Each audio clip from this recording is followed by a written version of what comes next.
Let's start by asking you this. How many recession-proof businesses can you name in Los Angeles? If you say card clubs, you're absolutely right. Gambling for some is an obsession, not controlled by the economy. I mean, you could have no money and you'd still bet that ace. Movie houses, meanwhile, appear to be doing a brisk holiday business. And let's not forget the guy who sells rice to the California State Prison System. He's doing better every year. But there's one business in particular whose bubble hasn't burst yet. The nightlife bubble. Nightclubs in Los Angeles, especially those who attract young people, are still booming. You guys gotta get one of these right here. Los Angeles nightlife kind of exists in its own economy, and we're almost as busy as ever. And we're just really fortunate. You know, I'm planning my big New Year's Eve right now, and I'm really excited about having, you know, a huge New Year's Eve. It's the biggest night in our business. I think that people are still wanting to enjoy themselves, and even in a time of economic hardship and recession. Spend $80 in martinis and then live on ramen for a while. But you wouldn't do that. No. I think we're currently doing that. Living on. No one has any money. What do? You want to go out and drink? Luckily, we haven't really felt the depression, and we hope not to. It's entertainment, it's showbiz. In a bar restaurant like this, you can watch vintage movies while you sip on your $12 martini. The talk around here, well, not much about the economy. People like to have fun. They escape. That's why they come here, and you can't put a price on that. How much do you spend average night? Average night about 100, 200 max. In this economy? Yes. When would you stop coming and spending 100, 150? When my job is in jeopardy and the welfare of my family is as well. How much do you spend? Nothing. How much do you spend? Couple $100. Couple $100, and that's okay in this economy. For me, what makes you recession-proof? What makes you different? You know, in LA, so much of our audience is catered to the entertainment industry. All our customers they're a little immune to the economic woes of the rest of America. What do you think your mom and dad would say? Work hard, play hard. Do people talk about the economy when you're driving them around? No. They don't? No. It doesn't exist? Yeah, it doesn't exist, but we can see it with the tips. Wise, you know, I mean, people used to tip generous. Now it's kind of like slowing down a little bit. I'm not nervous about the economy because I think at every stage of America's development that this kind of thing has happened, it's always turned out for the best. So you're part of the myth. You're part of this thing about the entertainment capital of the world. Yeah, I'm the Wizard of Oz. And there's the wizard himself, Mike Malin, who you may remember won the granddaddy of TV reality shows, CBS's Big Brother.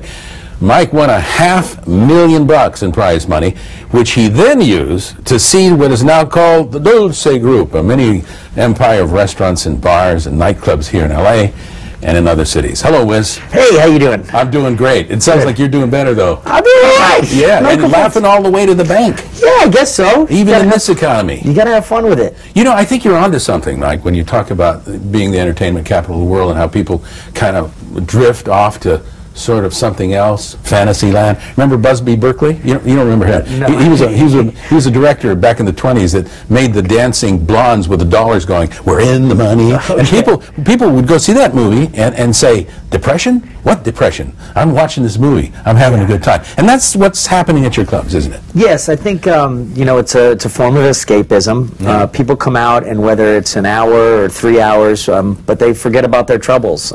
Some of it is, you know, by imbibing, by ingesting alcohol, and you know, others it's just music or dancing, and it's just a release to forget about, you know, the general economic calamity that's going on right now. Let's talk about the Dolce Group. How many restaurants and establishments in the Dolce Group? We have 13 restaurants around the country right now, and 5 existing here in Los Angeles. All right, you got $1 million right in front of you, and you go, let's see, what do I do with $1 million?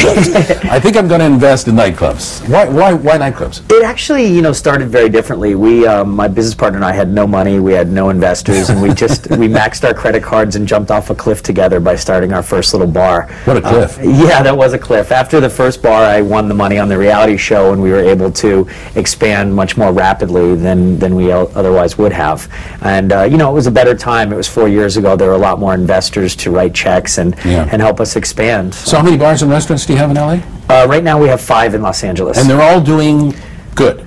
All five are doing great. The nightclub that was profiled a little bit earlier, Les Deux, is doing phenomenal. I think it's you know, a true testament that Hollywood has its own little economy, and as much as America and Los Angeles in general has, you know, its economic problems, you don't feel it as much in Hollywood. Yeah, especially in Hollywood. Well, Mike, for every action, there's a reaction. There's got to be a little bit of a downturn. I mean, you're not seeing the profits that you saw maybe a year ago at this time. That is true. We definitely feel it a little, but we were, at most of our concepts, we were in such a stratosphere, that, and we were always prepared to have a little bit of a downturn.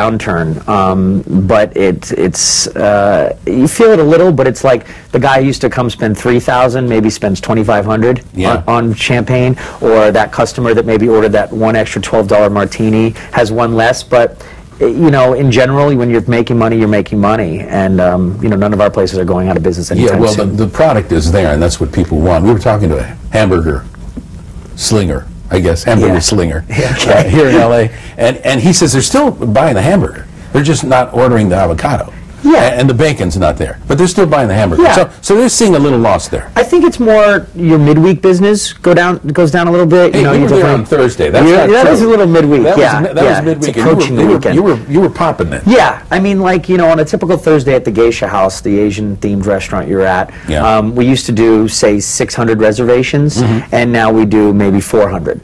Which any restaurant in Los Angeles on a Thursday would kill for 400 reservations. So I'm not going to sit back and say, woe was us, woe was me. We're still doing great. I know the secret. What's that? It's less people may be coming than before because of the economy, but it's your high rollers, your big spenders that are still there, right? The guy buying the $400 bottle of vodka or whatever, right? Yes. He's there. Definitely. Still doing I think particularly as it pertains to Les Deux, our nightclub, you have a customer that is completely immune to the economy. A lot of European people, a lot of Saudis, Middle Eastern people who make a lot of money off the oil. The gas prices are so high, but coming down. And so you just don't, you know, a lot of the customers, the regular customers, like I said, maybe they don't go out 3 nights a week like they used to. Maybe they go out 1 or 2, but that high roller is still going to buy those bottles. Does he know that in spending $400, you only paid $30 for that bottle? Yes, that guy knows that because he's paying for so much more. He's paying for the DJ spinning the great music. He's paying for the waitress that's waiting on him hand and foot. He's paying for the 10 beautiful girls that I send to his table to pay him lots of attention. And it's not really about the product he's purchasing. He's purchasing the experience, so and that's what we sell. All right. Well, there's a lot of competition, I imagine, and you've got, you know, other clubs nearby you. They're trying to do the same thing. They're keeping as many patrons as they can. But what do you do in particular to keep people interested in coming to your club as opposed to somewhere else? Or are patrons just fickle and they'll just go where they want to? I think one thing that is special about the Dolce group is one thing that our club has an advantage on that the others don't is that we have 4 restaurants that are busy, that are feeding customers into the nightclub. So if I go and see a table full of 10 hot girls at my restaurant Ketchup at 8:30, I'm going to go up to them and say, hey, what are you doing after? How'd you like to walk into a nightclub with no hassles, no waiting in line, and we're going to buy you a drink as soon as you get in there? Well, that's a pretty enticing offer. And you're bouncing back and forth? We're bouncing back and forth. We have 2 restaurants and 1 nightclub on 1 corner in Hollywood, and then I have 2 over in West Hollywood. So it's very synergistic. When we were opening all these, people said, you're going to cannibalize yourselves. And we said, no, we're not. It's very synergistic. We're going to feed into each other. I'm waiting for you to introduce the 82-ounce martini. I think that's going to bring a lot of people in. And that's your drink? But no, not necessarily. I don't think I could finish that. Call it the Jimenez cocktail. The cocktail Jimenez. The Dolce cocktail Jimenez. All right. But really, realistically, you're not doing anything special. You're not changing menus. You're not offering drinks that would, you know, curl your hair. 2 things we did was on Sunday nights at my restaurant Ketchup in West Hollywood, we do a half-off food night, and on Monday nights we do it at Dolce, my Italian restaurant in West Hollywood. So those are 2 things that for the little more value-conscious customer that maybe wouldn't go out of the house on a Sunday or Monday, you can come out and enjoy those discounts, and it saves you a lot of money. Do you think people, particularly young people, are addicted to this? Yeah, you know what it is our customer does skew very young, and you know those people you can talk all you want about the economy, but if they have a job, they live week to week, and they don't have stock portfolios that are getting hit at the rate of 15% a month. That's their expendable income. Yeah, they make $600 a week, and on Friday, as long as their paycheck is cashed, they're coming out. They're coming out to drink and spend money. Don't you feel a little guilty, though? I mean, take, for example, and we mentioned this early on, about the gambler who goes in and sits at the table, and it's a bad economy. He should maybe be spending that money somewhere else, but he can't help it. He's going to spend that. People who work at these card clubs are not allowed to tell this card player, you know, I think you better go home, okay? You can spend that money because you might lose it, and you probably will lose it. But you never, ever tell patrons, hey, you know what? Spend your money better off somewhere else. What would you recommend, Bob? They go to the stock market with their money? I'm just trying to feed you. No, well, it's a little different. I take a little exception to that example in that when you gamble, you get nothing out of it except stress and aggravation. When you come to my place, I give you a 4-hour vacation from your life, and you have a great time, and I make sure you have so much fun that you want to come back. I certainly wouldn't expect someone to spend their whole paycheck on vodka tonics, but if you have a little disposable income in your pocket, and you can spend it however you like, and I hope you spend it with us. And they don't come to you and say, thank you, Mike, thank you, Mike. They say the appreciation is shown by them coming back, right? Definitely. Bringing I their think friends. one thing the Dolce Group really does is make sure everybody has a great time and they leave with a smile on their face. And that was in good economic times or rough economic times. We're going to give you a good experience and a good value for your money. Well, you know something? I was just thinking of this. Like the housing market, you're giving the economy a boost, aren't you? Which everybody wants to see. Definitely. So you're a good guy. I keep, between the 5 restaurants here in Los Angeles, I keep upwards of 175 employees with a job in a really, really rough time. So in some ways, I'm very proud that we still have a vibrant business that can employ people and give them, money. I got you. Let's talk a bit now about Mike Malin, A-Type. Who won this reality show, and I talked to other people. You don't know I did this. I did my homework. I talked to other people who knew about you and followed that, and you were kind of a mini-star during that. And they felt like you willed your win. There was no way you were going to lose. This is what I was going to do, and this is what I wanted. Is that you?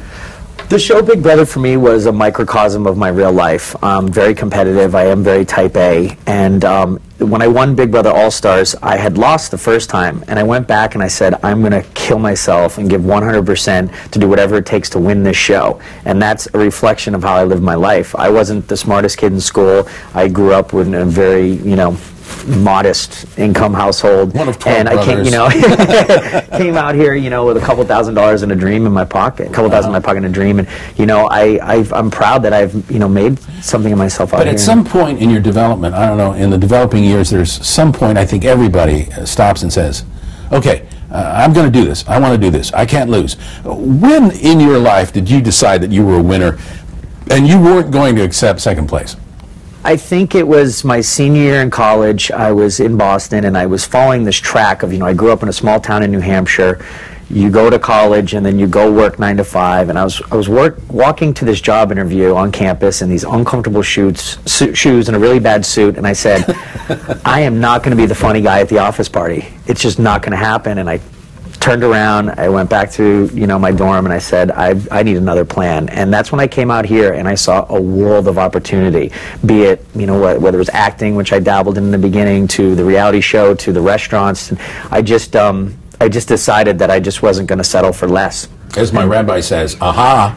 So you were the nerd in high school. I wouldn't call me a nerd. I certainly wasn't the popular jock guy either. I was somewhere in the middle, but I was in a small town. I was bored, and I knew that was just the picket fence and the 2 kids and the minivan and the dog. It was not going to be for me, and I'm so happy that I had the gumption to come out to Los Angeles and do all this. But you just can't come to Los Angeles or Hollywood in particular with a dream. You got to come armed with that kind of attitude, right?